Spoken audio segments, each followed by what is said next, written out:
10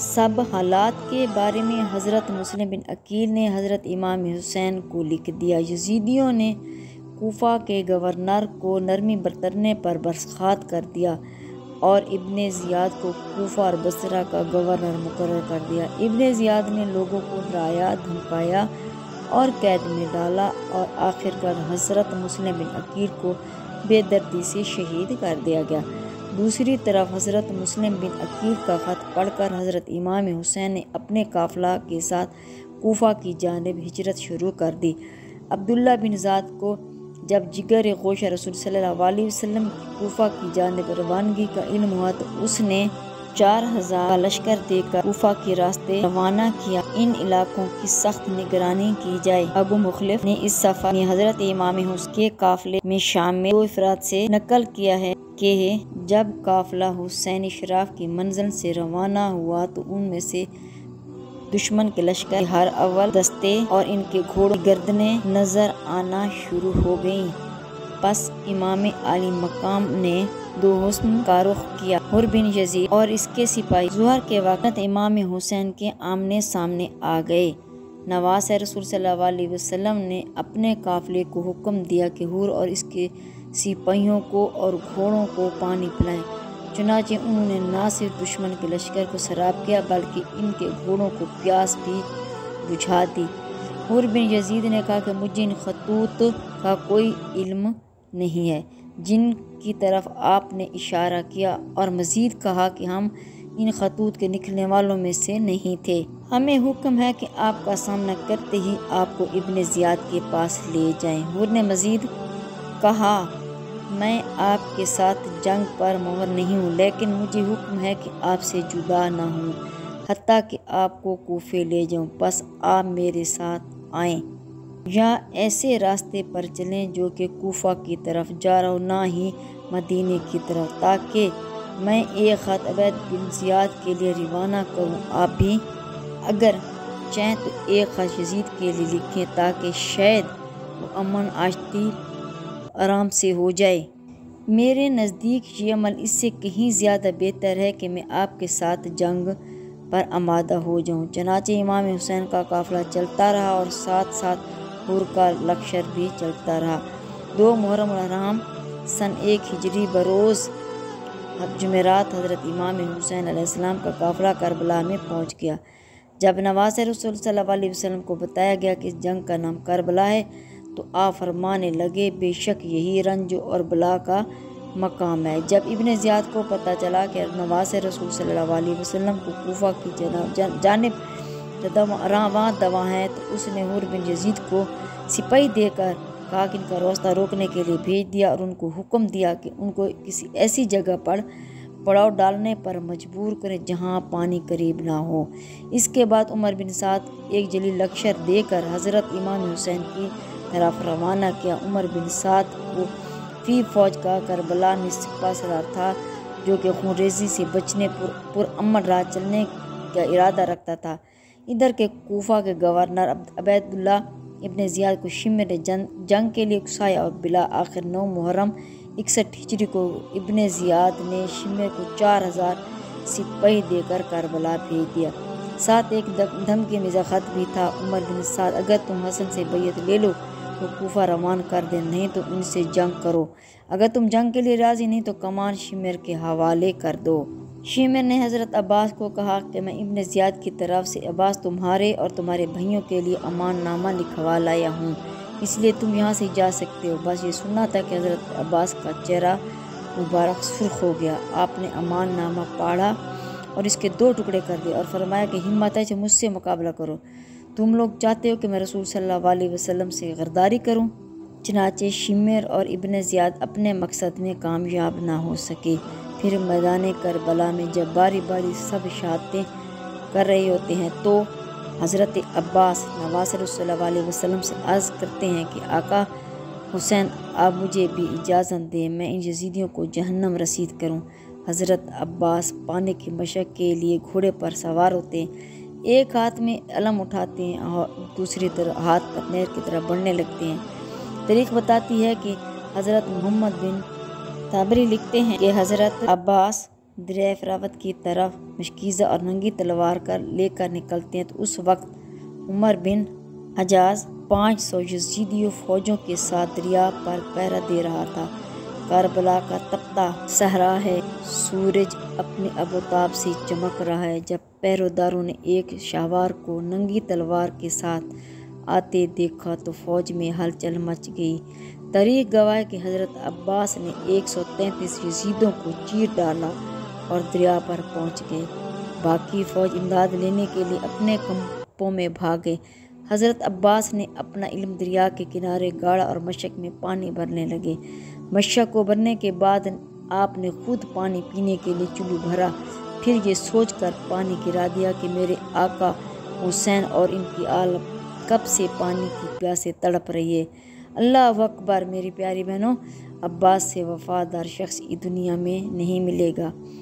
سوچا کہ اپنے گھوڑے کو پانی پلا لیتا ہوں، لیکن گھوڑا بھی وفادار تھا، اس نے بھی پانی نہ پیا۔ اتنی دیر میں عمر اپنی فوج کی دوبارہ صف بندی کرتا ہے اور پیچھے سے سپاہی بھی مدد کے لیے آ جاتے ہیں۔ حضرت عباس مشکیزیں اٹھائے گھوڑے پر سوار ہوتے ہیں، اتنے میں ایک تیر ان کے کندھے پر آ لگتا ہے۔ حضرت عباس گھوڑے کو خیمے کی طرف دوڑاتے ہیں، سپاہی ان کو گھیر لیتے ہیں اور تیروں کی بوچھاڑ کر دیتے ہیں۔ عمر آواز لگاتا ہے اور کہتا ہے کہ یہ پانی خیموں تک نہ پہنچنے پائے، اگر ان کو پانی مل گیا تو ہماری خیر نہیں۔ اتنے میں ایک بدبخت نے چھپ کر تلوار کا وار کیا تو آپ کا ایک بازو قلم ہو گیا۔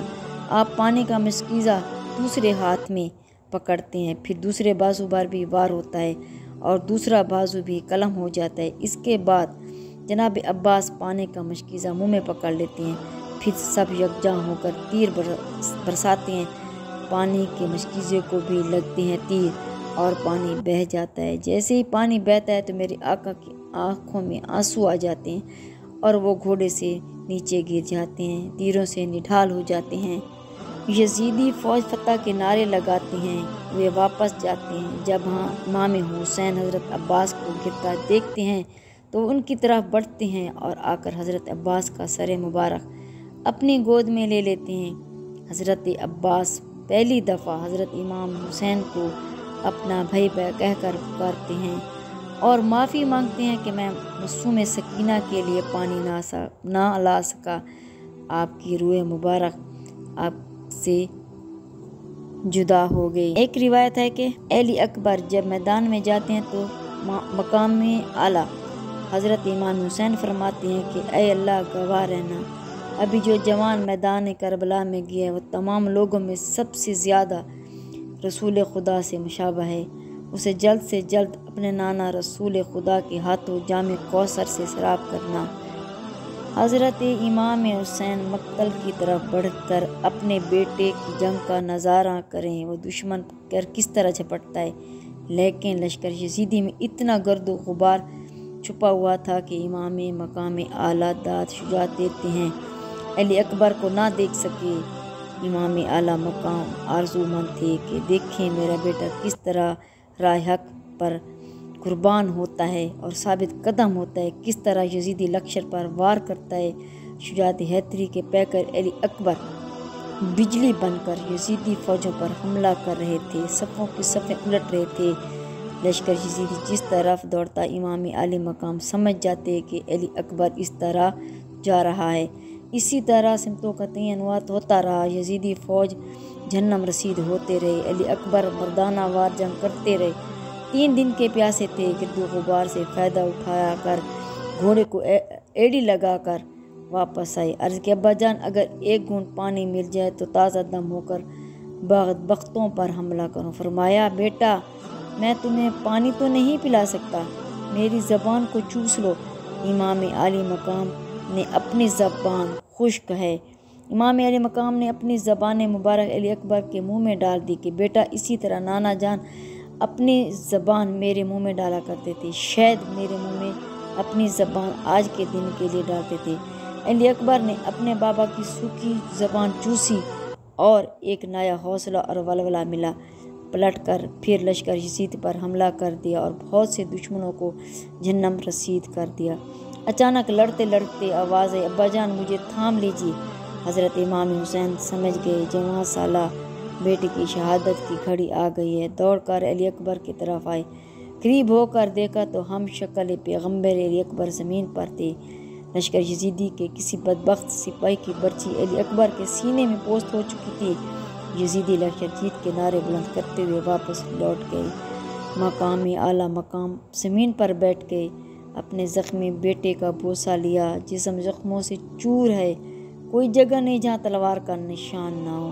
حضرت علی اکبر نے کہا، ابا جان اگر یہ برچی میرے سینے سے نکال دیں تو پھر میں دشمن پر حملہ کروں۔ امام علی نے ایک دفعہ بیٹے کے سینے میں لگی برچی کو دیکھا اور ایک دفعہ آسمان کی طرف نظریں اٹھا کر دیکھا، جیسے کہہ رہے ہوں کہ یہ کام تو بیٹے پر چھری چلانے سے بھی زیادہ مشکل ہے۔ لیکن تاریخ گواہ ہے کہ حضرت امام حسین نے اپنے بیٹے شہزادہ علی اکبر کے سینے سے جب برچی نکالی تو خون کا فوارہ آپ کے چہرے پر پڑا۔ ادھر شہزادہ نے آخری آہ بھری اور روح قبضے پرواز الہی کر گئی۔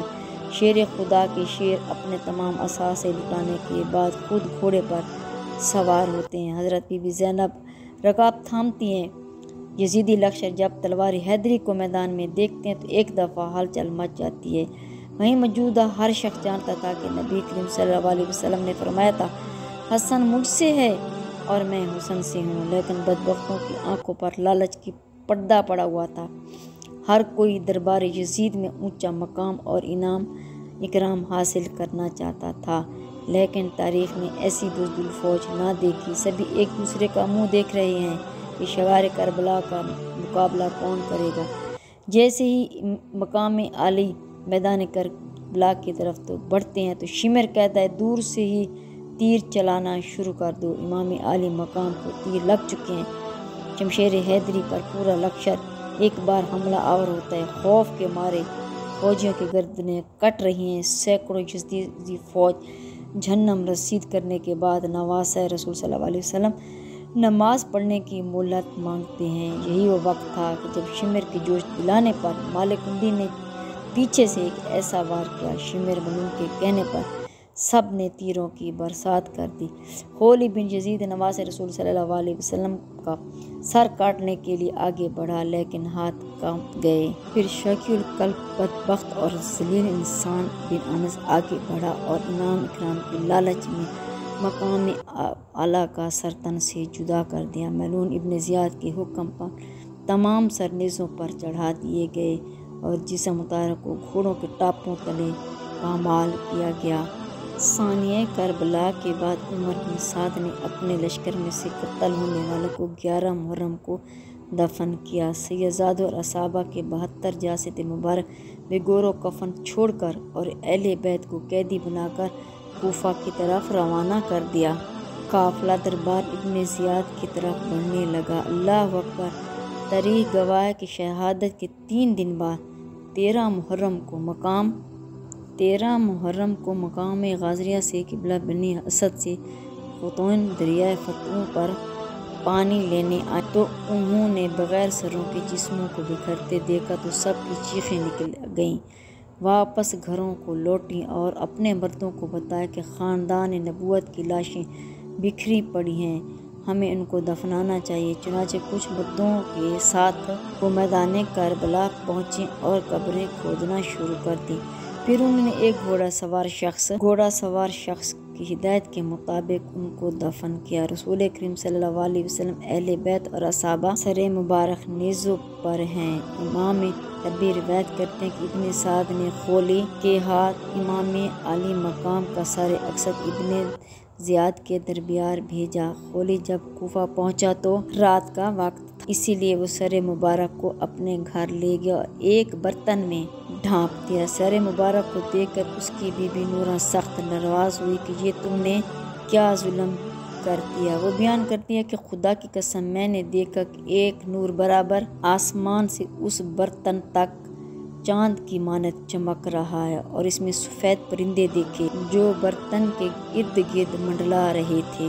نواسہ رسول صلی اللہ علیہ وسلم کے سر مبارک کو ابن زیاد کے دربار میں پیش کیا گیا۔ عبید اللہ ابن زیاد کی حضرت بی بی زینب سے گفتگو ہوئی اور آپ کے دیے جانے والے جوابات بھی تاریخ کی کتابوں میں ہیں۔ حضرت زینب اور عبیداللہ کی باہمی گفتگو دربار میں موجودہ حاضرین پر نہایت ہی اثر انداز ہوئی۔ کوفہ میں ہونے والے دل خراش واقعات میں سے ایک واقعہ یہ ہے کہ عبیداللہ کے پاس جب سر مبارک حضرت امام حسین کا پیش ہوا تو اس نے اپنے ہاتھ میں موجودہ چھڑی کے ساتھ آپ کے ہونٹوں اور دانتوں کی بےرحمتی کی تو دربار میں موجود اصحاب رسول خدا زید بن رقم یہ گستاخی برداشت نہ کر سکے اور رونے لگے اور کہنے لگے، اس چھڑی کو ان ہونٹوں سے اٹھا لو، خدا کی قسم میں نے کئی مرتبہ ان ہونٹوں پر رسول کریم صلی اللہ علیہ وسلم کو بوسہ لیتے دیکھا ہے۔ عبیداللہ نے جھلا کر کہا، خدا تجھے رلائے، کس چیز پر آنسو بہاتے ہو؟ فتح پر آنسو بہاتے؟ خدا اگر میں یہ نہ ہوتا کہ تمہاری عقل ضائع ہو چکی ہے تو میں تمہاری گردن اڑا دیتا۔ حضرت زید نے جب یہ سنا تو دربار سے نکل گئے۔ اس کے بعد عبداللہ بن زیاد نے کربلا کے قافلے کو شہداء کے سروں کے ساتھ شمر طارق بن مختار کی قیادت میں یزید کے محل کی شام روانہ کر دیا۔ تاریخ گواہ ہے کہ شام میں جب یہ قافلہ پہنچا تو وہاں جشن کا سماں تھا۔ زہر بن قیس نے نمائندگی کرتے ہوئے واقعہ کربلا کی تفصیل یزید کو سنائی۔